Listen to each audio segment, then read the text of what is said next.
Okay, so you know me, I'm always a positive guy, positive but realistic. And yesterday I didn't really come up with any solutions to how to interact with normies in order to encourage them, let's say, to adopt behaviour patterns that are going to make society function more effectively, you know, in terms of enhancing the development of humanity, you know, which includes obviously freedom as opposed to tyranny. So and then the other thing as well that I'm going to do with this video is maybe assemble some of the key ideas that I've managed to communicate, or maybe not managed to properly communicate over these last 240 videos. Right, so the first idea is the importance of everybody speaking up. Right, so straight away there'll be people going, yeah, but, you know, I have to earn X, Y, Z to afford the central heating, to afford food, you know, to afford my my creature comforts, yeah? So I get that. Just so that you guys know, I sacrificed well over £500,000 to stand up for what was right. So and also by showing my face, by speaking, showing my name, Nigel Watson, attracted ridicule in the dark days of Divock 91. It's very easy for normies to ridicule me at the beginning. So basically I've suffered a lot, sacrificed a lot in terms of my desire to stand up for what's right. So I have said that things are now moving our way. That is true. That is true. The Soviet Union is it's in retreat. You know, these guys, there's enough of us awake now. But the other side of it, though, which is also true, is that a lot of harm has been done over the last nearly 4 years now, isn't it? When it comes up to March 2024, it will be 4 years. And a lot of those harms wouldn't have happened. In fact, the whole thing wouldn't have happened had everybody spoken up in the same way that I spoke up. Well, started attending demonstrations when I was still living in the UK. Also, you know, basically speaking to my headmistress, being ridiculed, losing my job, resigning from my job because I wouldn't go along with it. So if everyone had done that, none of this would have happened. It would have all been stopped in its tracks by June 2020 at its latest. So my message to people is stop being a free rider. If you're the type of person that's still sending YouTube comments saying, oh, really appreciate what you do, blah de blah blah blah. Yeah, so the thing that I would like to say to those people that say, well, I can't speak out because I've got too much to lose, is that it's quite a hurtful thing to actually say to people like me and many others who've lost their careers and have lost basically everything. You know, you're demeaning our sacrifices and what we've given up. And in short then, it's time for you to end your free riding. And a free rider is somebody who basically benefits from the actions taken by other people that they wouldn't be prepared to undertake themselves. In other words, they're quite happy, the free rider is quite happy for other people to make sacrifices and to benefit from their sacrifice, but they're not willing to make any sacrifices themselves. And what I'm saying to you now is enough. You need to ditch anonymity, and you all need to speak up and tell people the truth about what went on over these last, well, nearly 4 years, and and why what happened was wrong, and why we must never go down this route again, and to also speak truth to power. So go along to your local, go and speak to people from the, let's see if I can get away with this one. Go and speak to people from our NHS, and go and tell them exactly what the truth is and what you think about them. Obviously do that in a very polite way, but please do tell them the truth and tell them what you honestly think about them. Also, just speak to your workmates. If you, whatever job you're in, whatever profession you're in, speak up. Speak up in the pub, speak up in the gym. Tell people that you know what went on, and you're not going to be discouraged by any stupid smears like conspiracy theorists. Tell them that you know what went on. It's time for you now to find your voice, ditch the anonymity and speak up. And I don't want to hear any of this now of, oh, I've got too much to lose. Yeah, because other people have lost and you've benefited from their sacrifices that you have not been willing to make yourself. And now it's the end of it, I'm afraid. You're going to have to speak up, even if you end up losing some of your very precious creature comforts. And what I would say to some of these people is, your creature comforts aren't everything. Your soul and knowing that you did the right thing is way more important than that. Yeah, so another thing that I'm saying here is to those of you that are scared of speaking up is that, yeah, you know, there are some risks associated with speaking up. But I'm saying that we're moving to a point in time rapidly where the risks of not speaking out are greater than the risks of speaking out. And you should be more fearful of that, the fear of being held to account at some point in the future because you didn't speak up. I think another thing as well, just thought about this, is, you know, for those of you who haven't spoke up without an anonymity yet, is how do you want to be remembered? You know, this thing will end, the truth will emerge. People will ask you, well, what did you do? Did you speak up? Or were you a coward who valued their creature comforts and their excuses based on their creature comforts? Did you put those before morality? Were you a coward? People will be asked that question.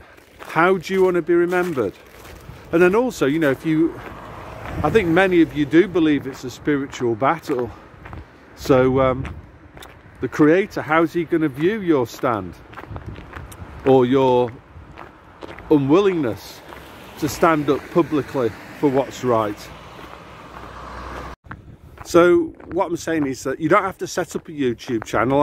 It'd be very good if you did do that, but at the very least you should be finding your voice and speaking up to people when you're in the supermarket or wherever.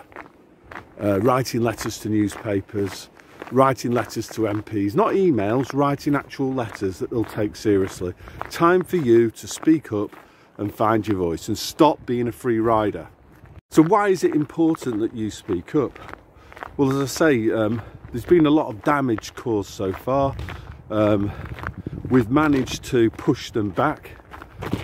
We now need to just finally defeat the Soviet Union, and as many people have said, that will come when there's enough of us speaking out that it forces the mainstream media to change their tactics. They've got to, because everybody else is speaking the truth publicly.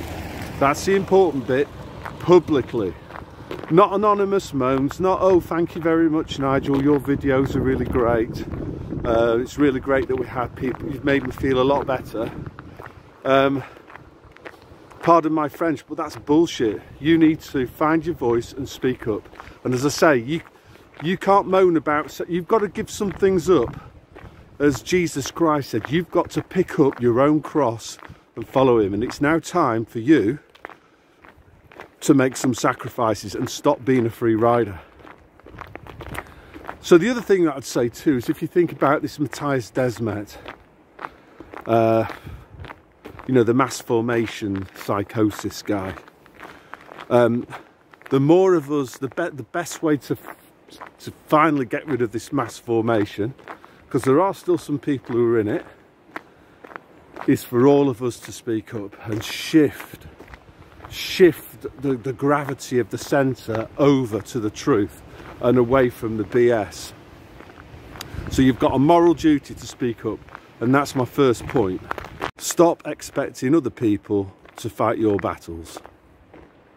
The second point is something that I definitely will take advice on, is how to interact with normies. And I think a golden rule is just asking questions. So one that I read the other day that I thought's a cracker is you just ask people, a normie, you know who they are, you know, whenever you encounter the ultimate consensus hugger, you basically say stuff to them like, have you had, how many funerals have you attended recently? Just ask them a question like that. Another one that I've asked, that I've had a bit of success with, is tell me what advantages you've gained over me. You know, you having had it, me having not had it. That's been a good one to make them think. You know, some normies have woken up over that. You know, another one is like with the political normie, you know, the red team versus blue team. You can ask them, if they're red team, you can say to them, do you trust the Tories? And then of course they'll say no. And then you say, well, do you trust them to be in charge of health? A bit of mockery and sarcasm can work with some normies as well. So, you know, there might be some who believe in global climate boiling change, so you can ask them, like, do you, when it's a particularly cold day or it's raining again in England in the summertime and it's 17 degrees in the height of summer, you can ask them about, oh, it would be nice if we had some of this global climate boiling change. They keep on promising it, but just make a joke. Mockery is a good one to wake up the normie, to get them to flip out of their programming. Another one is another reoccurring point is another Sun Tzu, the Art of War guy, the Chinese guy, which is like, know your enemy, know your opponent. And our opponents, not just you know, the big club, it's also the enablers, you know. So people that work for the November Hotel Sierra, let's use that code word at this point, in this particular case, because I'm going to say some bad things, you see. So these people, they know what they've done, and you know what their motivators, if you understand what their motivations are, you can use those to find a weak spot. So their motivations are ego, status, and their material creature comforts that come with their big taxpayer funded salary. So what you can say to these guys, maybe again using questioning, is you can ask them about November Hotel Sierra ethics, you know, the things that are actually documents that they've signed, you know, when they were training. You can actually remind them of those things. You know, what is informed consent. And you know, you can ask them, well, do you think that you were treating people and did you give them informed consent? You can also maybe remind them of, because I think many of them were a bit shocked by the Lucy Letby thing. So you can remind them of that too. And you can remind them that the truth, it's only a matter of time, it will come out. And who are they going to get to carry the can? Is it going to be the higher ups, or is it going to be the grunt frontline heroes of the November Hotel Sierra? I suggest it's going to be the latter. The Fall Guys will be the frontline workers of the November Hotel Sierra. So what's going to happen to them? So you see, these people, you know, they're often motivated by fear, you know, their desire to comply and follow orders. You know, like, why did they go into places where there were lots of oldies, let's say, and use the matty? Yeah, they went into these places and they did a bit of matty, you know, they used matty on them and finished them off. So what do you call that? I think you call that's the M word, isn't it? Murder. That's murder. What are the penalties? So scare them. If you have an opportunity, I think it's moral, it's ethical to scare these deeply corrupt, rule-following automatons into changing their behaviour. You know, what we need to do is to create some counterbalancing fear. You know, if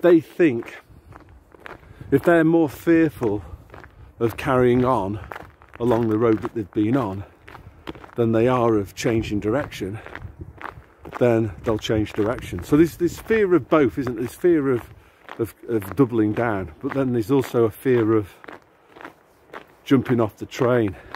So what we have to do is try to increase their perception of fear of carrying on the train that they're on relative to jumping off the train. So we have to try and do that to them. I did a video, it's quite a successful one actually, another one that you can use. Doesn't have to be, of course I think many people that do work for the November Hotel Sierra are extremely materialistic. You know, you just have to see the cars in the car parks of the general pusher division of the November Hotel Sierra. You know, they all like to drive around in flash cars. They all like to go on Instagrammable holidays. These people are extremely status orientated and highly materialistic. So you have to explain to them, you know, about the Greta reset, about carbon credits, about all the things that are coming in that they should be able to see now in the mirror. You know, ULEZ is another one. So again, what we need to do here is create fear. Look, they might take away your goodies, because you can't appeal to these people in terms of morality, because they ain't interested in morality. These people think that morality is just following orders. But at the same time, these people are extremely selfish. And as I say, extremely materialistic. So again, it's all about creating a change in that fear dynamic. Like, say to them, oh, well, you might be afraid of being called a climate change denier, but you know what? You should, because you're so materialistic, you should really be afraid of the Greta reset. That's going to affect you even more, isn't it? You know, or in the case of, yeah, the front line, the people that actually interact with the customers at the November Hotel Sierra, you know, they all quit doing their jobs anyway, didn't they? And they were all doing it, if they were doing this, over the phone. So you can say to them, well, AI is going to take your job, mate. This was a trial run. So what are you going to do if you keep on supporting the status quo, you're like a turkey voting for Christmas. So talk to them about AI. You're going to lose your job to AI. And as I say, you won't wake them up through anything to do with human rights or ethics, because they really don't care about that at all. But if you do talk to them about their creature comforts, then they're likely to do something. It's got a higher probability of getting them to become the new rebels of the Soviet Union, which was another video that I did that did fairly well. Right, another thing that's quite interesting is, well, I've always been interested in it, history. You can learn a lot from the past, because the same patterns, they tend to rhyme if not repeat, with credit to Mark Twain there, allegedly. So if you look, you know, Klaus's Greta reset, it's technocracy, it's basically totalitarianism. on computer steroids. So it's nothing really new. You know, we've had communism, the Bolsheviks, Stalin, all of them, Lenin. And then obviously we've had the tiny German moustache man and that bald-headed bloke from Italy, you know. Can we say fascist? Don't know. Will that get flagged up? Don't know. Let's give it a whirl. So these people, they needed like low-level enablers to get them into power. You know, they needed censors. They needed people to go around and bump certain people off. So history shows that in both the case of Stalin and the tiny German moustache man, guess what they did? Guess who the first people were? You know, once they took power, that they just liquidated. Yeah, you guessed it, the low-level enablers. So another tactic that you can use, I think particularly on Twitter, you know, when you're coming up against the 77th Brigade, is just to remind them of that. Just say to them, like, you do know what happened to Stalin and the tiny German moustache man's little helpers, don't you? You do know what happened to their little helpers as soon as they got into power. Guess what they did with them? Yeah, they liquidated them. It's all about getting rid of people that know too much. That's the first thing that totalitarians do. They get rid of anybody who knows the truth about all the dirty tricks that were used to get the dictator into power. Those are the first people that are put up against a brick wall and gotten rid of. So remind these people, the 77th Brigade, when you're on Twitter, remind them of that. Just say it very directly. You're 77th, you're a little enabler.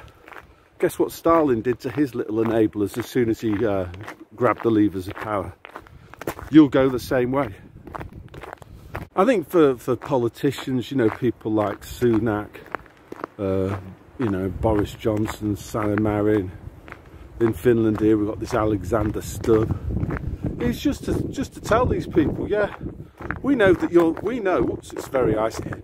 We know that you're just nothing but a little enabler. You're just nothing. You're small fry, mate. And yeah, you're going to be out of a job. You know, when the technocracy comes in, the global technocracy, what makes you're redundant as well. They're not going to need you. In fact, you're going to be another people that like, why would they want you around anymore? Like, you also know too much. You know too many secrets. What incentive would they have to maintain you? They'd be better off without you. So do you see what I'm saying here is that what we have to do is to understand who we're up against, and we need to understand what their weaknesses are and then play on their weaknesses. And yes, some people are greedy and materialistic. All of them are cowards. So if you can create something that's more fearful than the thing that drove them into doing the bad stuff, then they'll do it. They'll cave into whatever the greatest fear is. So, you know, there was one guy that I knew actually, and I think, I'm not sure whether he actually did believe in the, really believe in the deadly Divot. But, you know, I did have a little bit of success with him by talking to him about the economic effects of shutting down society. You know, what's going to happen to inflation? What's going to happen to unemployment? What's going to happen to your pension? And so the trick there is to get him to be fearful of the things that he's currently supporting. You know, get him to be more fearful of that than he was of the deadly Divot, and then you've got an ally then. Something else another idea that I came across. In fact, this is a very, very top tip. There's a guy called Dr. Malik, right? And he's not on Gulag Tube for obvious reasons. If you actually just typed into your search D-O-C, Malik, M-A-L-I-K,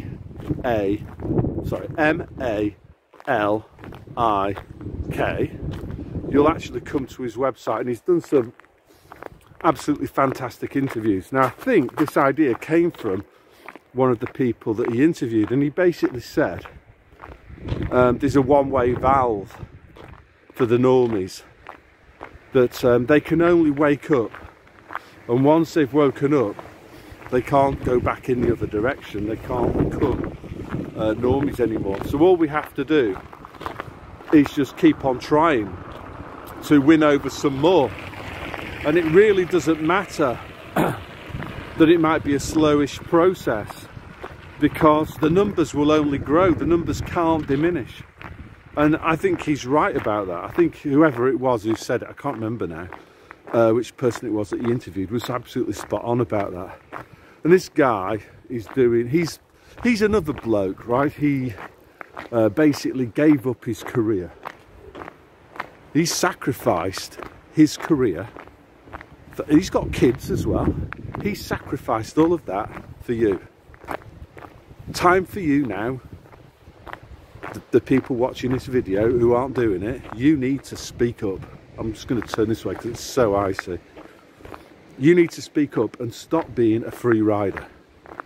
You need to stop being a free rider. You need to speak up without the anonymity and show a little bit of courage and stand up for what's right. Now, the other thing as well, that this is a bit of a rambly one today, is for the people working in the November Hotel Sierra, two things. First one is, being an obedient rule follower is not going to save you, right? All the way through school, I know you've been hardwired into this, that obeying the rules equals being a good person.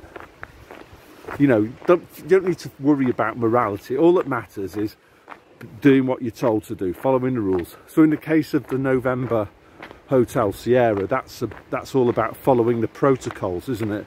So somebody comes in, all you have to do is to decide which protocol to put them on, and it doesn't really matter whether the person that comes in, what happens to them at all. You know, they could even like become brown bread. You know, they could become brown bread. It doesn't matter so long as you're safe, so long as you follow the protocol. Now, what I would say to those people is, being an obedient rule follower won't save you once all of this breaks. And a historical precedent to that is again what happened in 1930s Germany. So you had the Action T4 program, you had people in the German army, who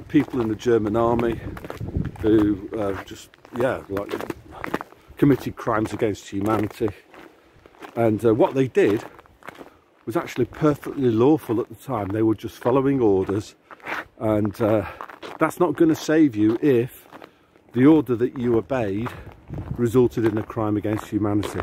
The other thing that I would say too is, staying quiet probably won't save you either.